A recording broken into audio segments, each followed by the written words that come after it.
Welcome. क्या आप सोच सकते हैं कि एक जज को लिखा गया एक साधारण सा पत्र, अ सिंपल पोस्ट कार्ड, हजारों लोगों की जिंदगी बदल सकता है? जी हाँ। ये पावर है पीआईएल की, यानी पब्लिक इंटरेस्ट लिटिगेशन की। और आज हम इंडियन जुडिशरी और इसके जैसे पावरफुल टूल्स की गहराई में उतरने वाले हैं। सुपर डिटेल जर्नी होने वाली है। लेकिन शुरू करने से पहले एक छोटा सा काम। अगर आप इस चैनल पर नए हैं तो जल्दी से सब्सक्राइब बटन दबाएं, नोटिफिकेशन बेल को ऑन करें और इस चर्चा को लाइक करना ना भूलें। Your support means a lot. चलो अब शुरू करते हैं। हेलो एवरीवन, आज का हमारा सफर इंडियन जुडिशरी और ऑल्टरनेट डिस्प्यूट रेजोल्यूशन के कुछ सबसे महत्वपूर्ण सवालों के इर्द-गिर्द घूमेगा। तो आज का लर्निंग मैप क्या है? हमारा लर्निंग मैप कुछ ऐसा है। पहले हम भारत में पीआईएल्स के ग्रोथ के कारणों को समझेंगे। ओके, फिर हायर जुडिशरी में महिलाओं के रिप्रेजेंटेशन की जरूरत पर चर्चा करेंगे। Very important. इसके बाद जुडिशियल एक्टिविज्म के रोल को इवैल्यूएट करेंगे। फिर हम लोक अदालत और आर्बिट्रेशन ट्रिब्यूनल्स के बीच का अंतर जानेंगे। अच्छा, इसके बाद द फ्री लीगल एड और नालसा के रोल को देखेंगे और आखिर में आर्बिट्रेशन एक्ट में हुए नए बदलावों को एनालाइज करेंगे। वाओ, काफी पैक्ड सेशन लग रहा है। बिल्कुल, तो लेट्स अनपैक दिस। ओके, तो पहला सवाल, and this is a very important one from GS2 Indian polity 2024 for 15 marks. Question है, explain the reasons for the growth of PILs in India. As a result of it, has the Indian Supreme Court emerged as the most powerful judiciary? और इसका broad micro theme है judiciary and the power of public interest litigation. तो PIL है क्या in simple terms, एकदम आसान भाषा में? देखिए, पीआईएल एक जुडिशियल इनोवेशन है, मतलब एक टूल जो किसी भी पब्लिक स्पिरिटेड पर्सन को पब्लिक कंसर्न के मामलों में कोर्ट जाने की इजाजत देता है। अच्छा, भले ही वो डायरेक्टली प्रभावित ना हुआ हो, समझे? एब्सोल्युटली। जैसे किसी इलाके में एयर पोल्यूशन बहुत ज्यादा है, तो कोई भी सिटीजन या NGO वहां के लोगों के बिहाफ पर PIL फाइल कर सकता है। दैट्स रियली कूल ना? एग्जैक्टली। अब इस आंसर को स्ट्रक्चर करते हैं। हाँ, let's break it down. Introduction में हम पहले PIL को डिफाइन करेंगे और उसकी ग्रोथ के पीछे के रीजंस को ब्रीफली मेंशन करेंगे। ठीक है। बॉडी में हम इन रीजंस को डिटेल में डिस्कस करेंगे। फिर हम एनालाइज करेंगे कि कैसे PIL ने सुप्रीम कोर्ट को एक पावरफुल इंस्टीट्यूशन बनाया है। और इसमें क्रिटिसिज्म्स भी आएंगे। हाँ, फॉर अ बैलेंस्ड व्यू। बिल्कुल। फाइनली हम कुछ क्रिटिसिज्म्स को भी टच करेंगे और कंक्लूजन में will sum up the entire argument. Perfect structure. तो चलिए रीजन से शुरू करते हैं। Let's break down the reasons for growth. सबसे पहला और सबसे बड़ा रीजन है रिलैक्सेशन ऑफ प्रोसीजरल रिक्वायरमेंट्स। मतलब कोर्ट ने रूल्स को आसान बना दिया। एग्जैक्टली। इसमें दो की टर्म्स हैं। पहला, एपिस्टोलरी जुरिस्डिक्शन। इसका मतलब है कि कोर्ट एक पत्र या पोस्टकार्ड को भी पिटीशन मान सकता है। Wait, what? एक पोस्ट कार्ड को भी? जी हाँ। और दूसरा, लोकस स्टैंडी में ढील। लोकस स्टैंडी का मतलब होता है the right to be heard in court. पहले सिर्फ जिसको चोट लगी है वही कोर्ट जा सकता था। अच्छा, द विक्टिम। यस। लेकिन अब कोई भी जेन्युइन पर्सन पब्लिक कॉज के लिए कोर्ट जा सकता है। तो इसने तो दरवाजे ही खोल दिया आम आदमी के लिए। बिल्कुल। दूसरा रीजन है सोशियो इकोनॉमिक फैक्टर्स। जैसे जैसे लोगों में अपने कॉन्स्टिट्यूशनल राइट्स को लेकर अवेयरनेस बढ़ी, पीआईएल्स का यूज भी बढ़ा। प्लस एनजीओज और लीगल एड ऑर्गेनाइजेशंस ने इसमें इंपॉर्टेंट रोल प्ले किया। राइट, वो ब्रिज बन गए लोगों और कोर्ट के बीच में। प्रिसाइसली। और तीसरा और शायद सबसे इंपॉर्टेंट, जुडिशियल एक्टिविज्म।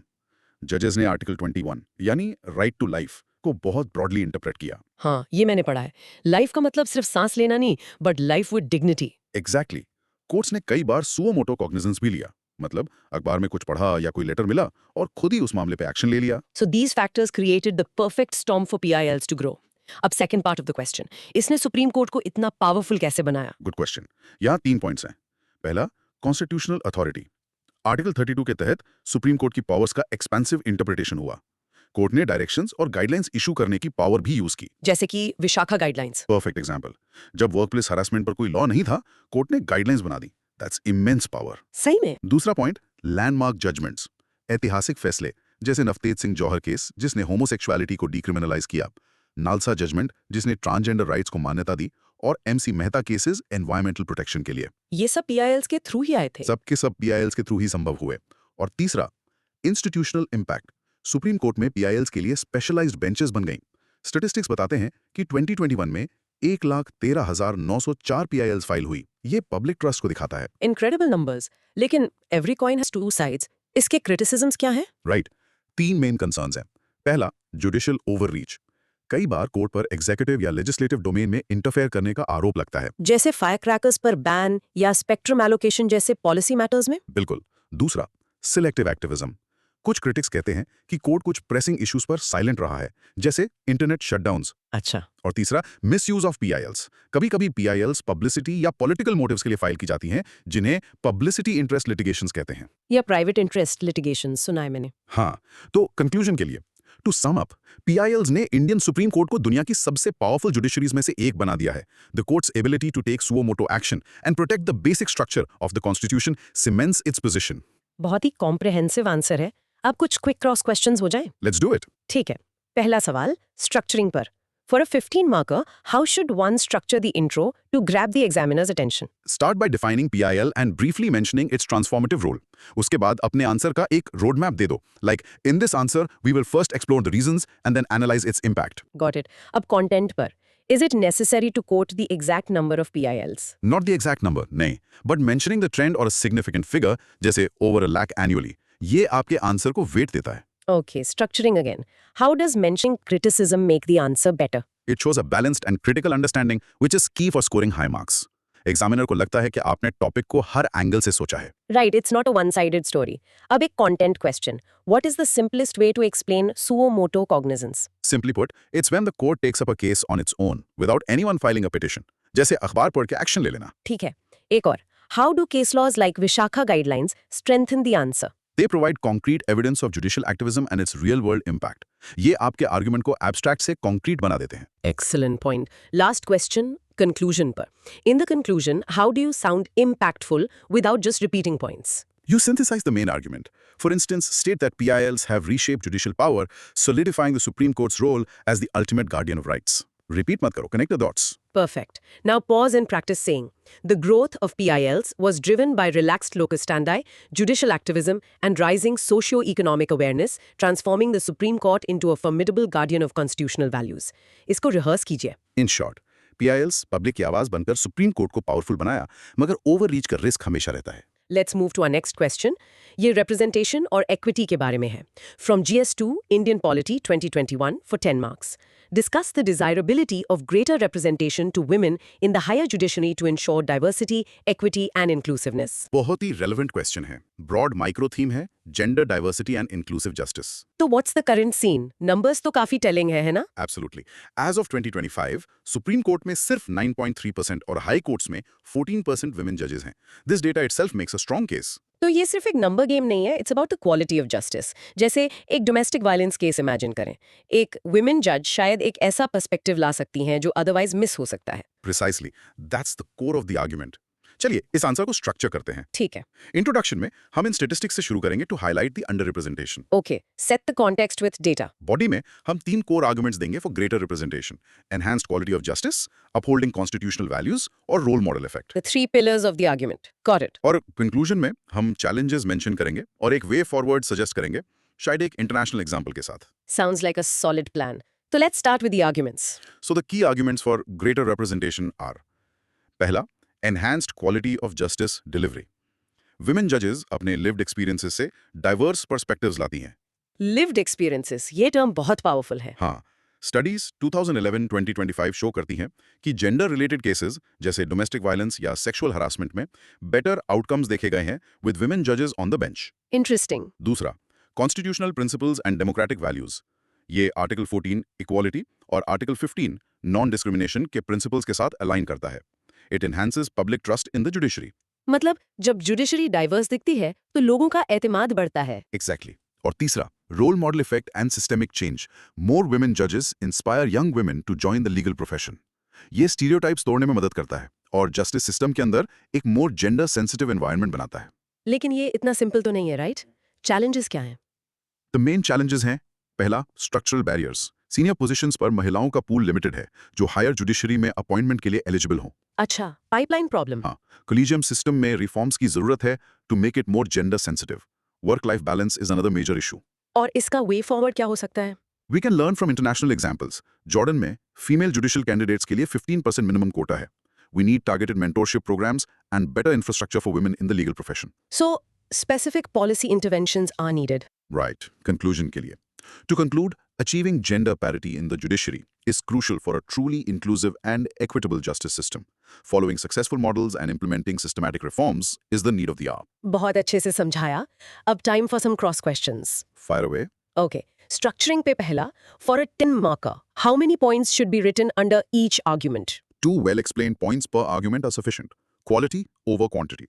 बस अपने पॉइंट को अच्छे से सब्सटैंशिएट करो. Got it. अब content. Is quoting articles like 14 and 15 mandatory? It's not mandatory, but quoting them shows a strong command over the constitutional basis of the argument. बहुत effective है, आपके आंसर को एक्स्ट्रा मार्क्स दिला सकता है. Okay, how can one make the role model effect point more concrete? You can mention that seeing a woman as a Chief Justice of India, for instance, would have a massive psychological impact on aspiring female lawyers. Example से point को जिंदा कर दो. Perfect. Structuring again. Why is mentioning an international example like Jordan useful? It shows that the problem is global and that solutions exist, making your way forward more practical and credible. Examiner को लगता है कि आपकी thinking सिर्फ national level तक limited नहीं है. Acha, content focus. Should the focus be more on why it is needed or how to do it? The question asks to discuss the desirability, so the focus should be more on why. The how part, challenges and way forward, should be a concise conclusion. Right. Question के keywords पर ध्यान देना है. Last one on structuring. What's a good opening line for the conclusion? Something like, while the path to gender parity is challenging, it is a non-negotiable step towards strengthening Indian democracy. A powerful, forward-looking statement.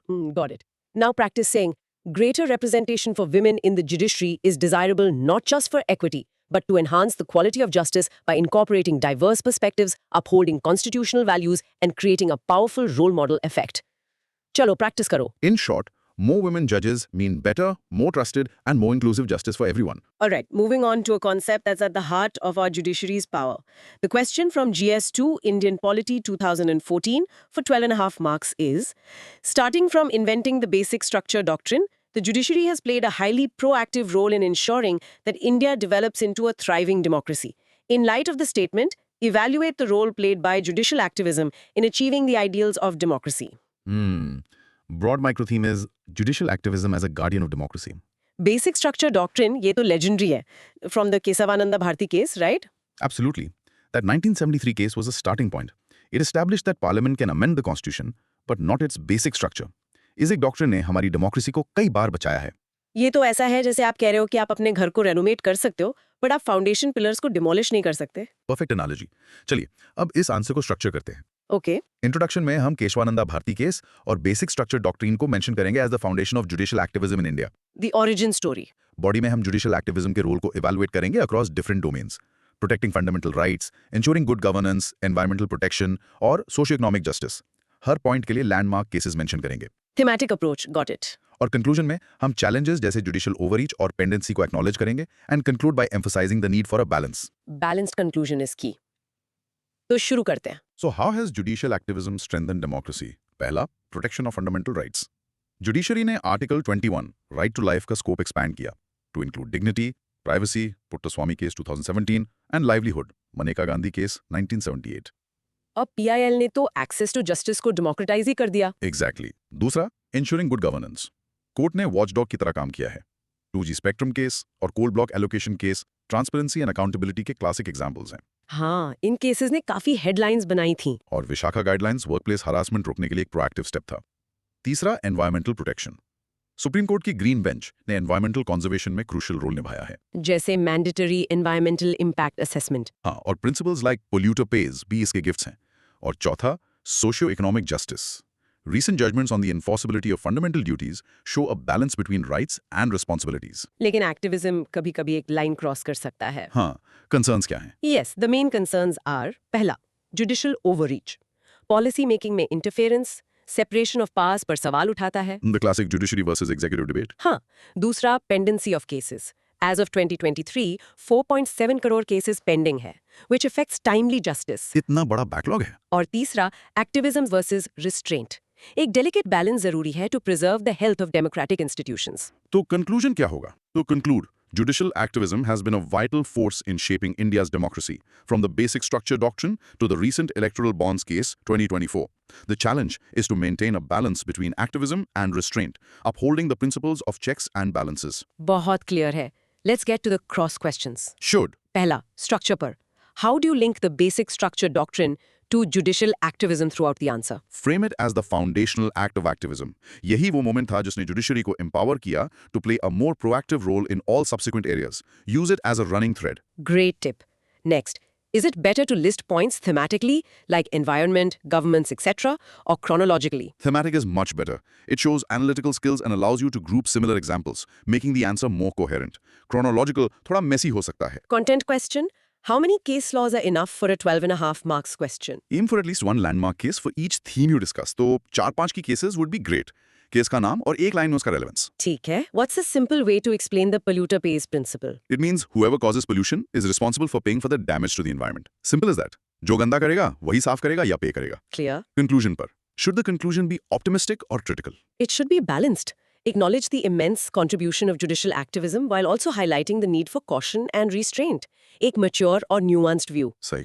Last one, on the intro. How can I make my introduction more engaging? Start with a powerful statement itself, agreeing with it and stating that the basic structure doctrine was a watershed moment for Indian democracy. Directly question को address करो. Fantastic. Now let's practice this.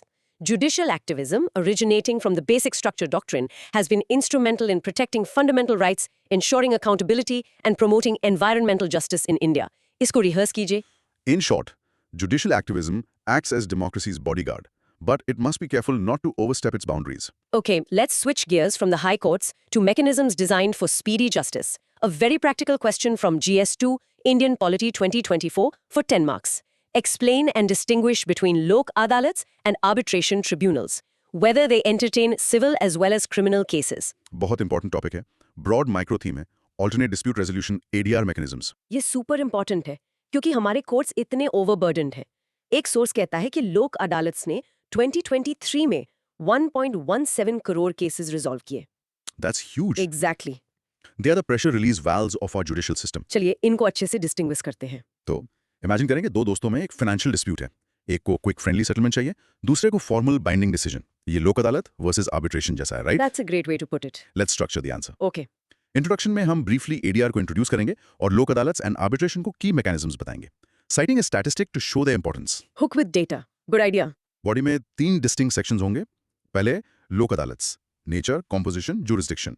फिर arbitration tribunals, nature, composition, jurisdiction.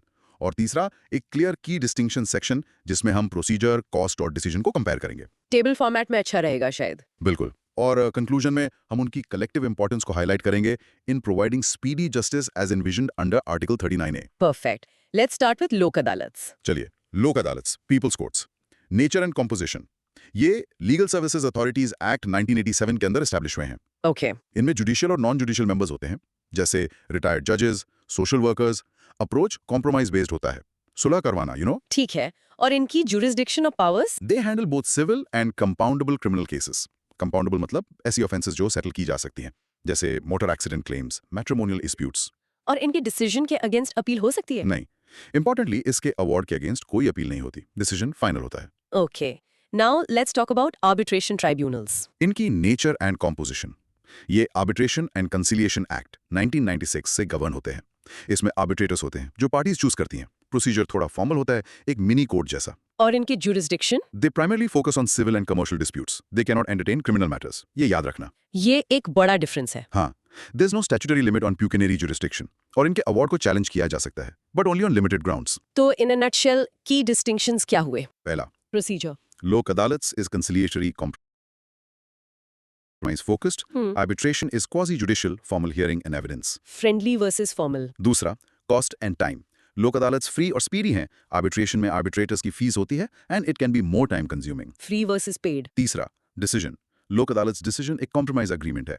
Arbitration's decision एक binding award है based on merits. ठीक है, तो conclusion? Both mechanisms, despite their differences, are vital for fulfilling the constitutional goal of speedy and accessible justice under Article 39A. The success of the National Lok Adalat, resolving 3.09 crore cases in 2005, proves their effectiveness. Great. Time for our cross-question round? Ready. For a distinguish between question, Yes. is a table format better for structuring? Yes. A table for the key distinctions part is highly recommended. It provides maximum clarity in minimum space. Examiner के लिए life आसान हो जाती है. Content question. What does compoundable criminal cases mean?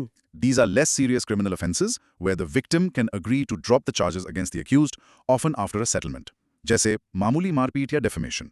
Why is it important to mention the acts under which they are established? It shows legal precision and a deeper understanding of their statutory backing. ये आपके answer में एक layer of depth add करता है. Memory trick needed. How do I remember which one handles criminal cases? Think lok as in people, more community oriented, तो ये minor compoundable criminal issues handle कर सकता है.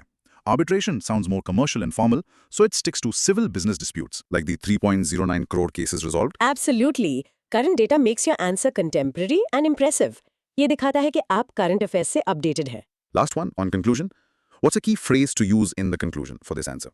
Something like complementary pillars of India's alternate dispute resolution framework. ये उनके individual roles और combined importance दोनों को हाईलाइट करता है। Great advice. Let's practice.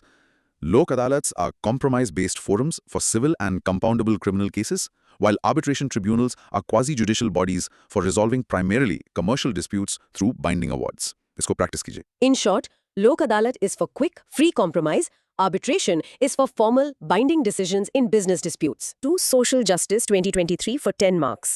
Who are entitled to receive free legal aid in India? Assess the role of NALSA in rendering free legal aid in India. Broad micro theme है access to justice and the role of NALSA. ये एक बहुत ही खूबसूरत constitutional principal पर based है, article 39A, equal justice for all. लेकिन ये all कौन है exactly? That's the first part of the question. चलिए उन्हें लिस्ट आउट करते हैं क्लियरली. ये सिर्फ गरीब होने के बारे में नहीं है. The criteria are quite specific. ये एक सेफ्टी नेट जैसा है सोसाइटी के सबसे वल्नरेबल सेक्शंस के लिए, ताकि उन्हें जस्टिस इसलिए ना मिले कि वो लॉयर अफोर्ड नहीं कर सकते। Exactly.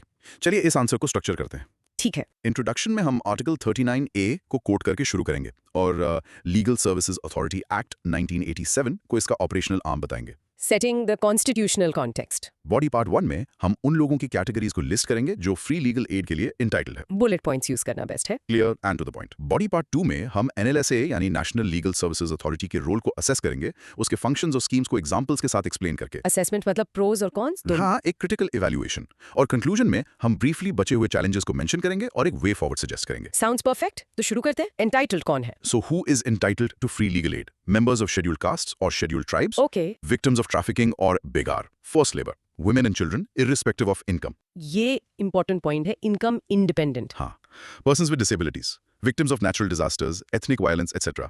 Persons in custody, jail, protective homes. ठीक है। और आखिर में persons with an annual income below a prescribed threshold. ये थ्रेशोल्ड हर स्टेट में अलग हो सकता है. काफी कॉम्प्रिहेंसिव लिस्ट है। अब नालसा इन लोगों की मदद कैसे करता है? What's its role? NALSA plays a multifaceted role. चलिए इसे असेस करते हैं. पहला, लीगल एड सर्विसेज. एलिजिबल लोगों को लॉयर्स प्रोवाइड करता है. Example, NALSA legal aid clinics in jails. Okay. दूसरा, लोक अदालत्स. स्पीडी डिस्प्यूट रेजोल्यूशन के लिए इन्हें ऑर्गेनाइज करता है.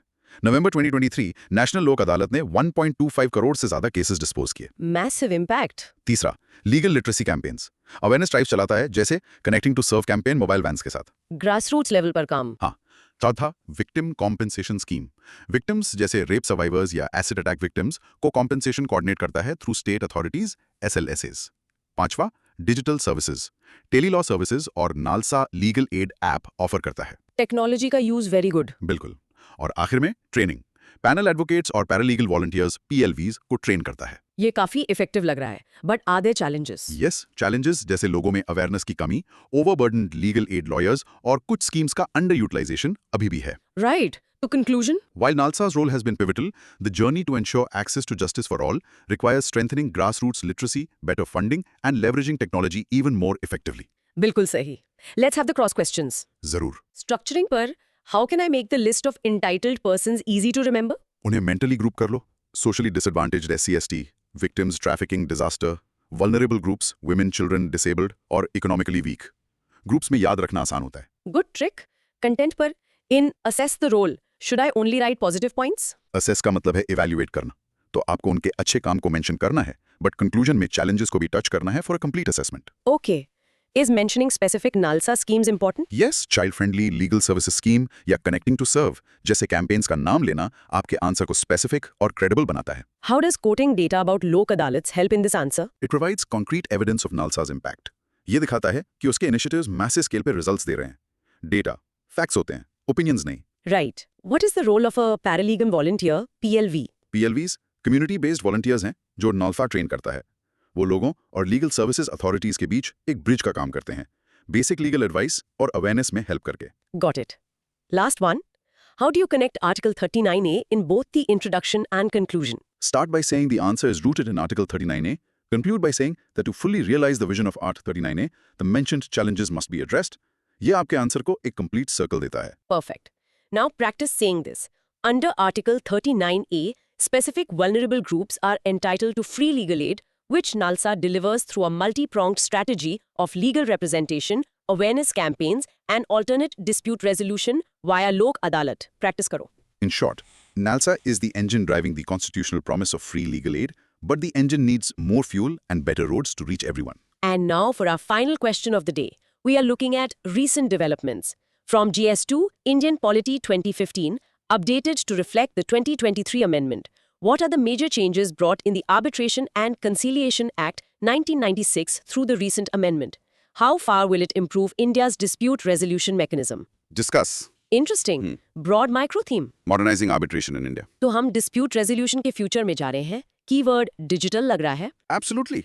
The Arbitration and Conciliation Amendment Act 2023 is all about making arbitration faster, more efficient, and aligned with international standards, with a heavy focus on technology. ये legal disputes को snail mail से email पर upgrade करने जैसा है. That's a good way to see it. चलिए discussion को structure करते हैं. Okay. इंट्रोडक्शन में हम 2023 अमेंडमेंट एक्ट को इंट्रोड्यूस करेंगे as a significant step towards modernising India's ADR framework. ठीक है. बॉडी पार्ट 1 में हम अमेंडमेंट से आए की चेंजेस को डिटेल में बताएंगे.